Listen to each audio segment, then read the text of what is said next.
Hi, it's Renee, And Debbie from Caldwell Banker. and today we are presenting Renee and Debbie Tell It Like It Is, and we're going to be talking about earnest money. So Debbie, tell us what earnest money is.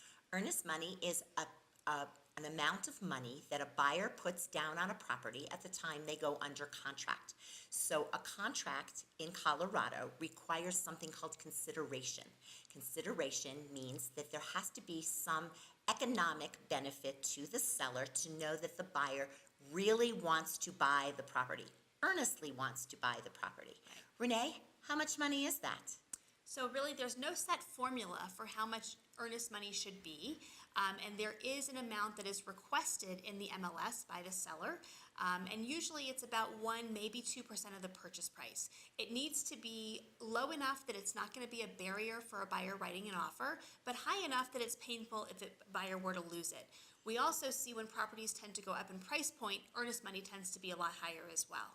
So Debbie, what's important about earnest money deadlines? The most important thing about earnest money deadlines is that if the earnest money is not deposited in a timely manner according to the contract, usually about 48 hours after you actually sign the contract mutually, one of two things happens. Either the contract terminates, or there is an opportunity for the buyer to ask for additional time if they need it. What happens on the seller's side? Well, the seller doesn't necessarily have to agree to give the buyer the extra time that they are asking for to get the earnest money deposited.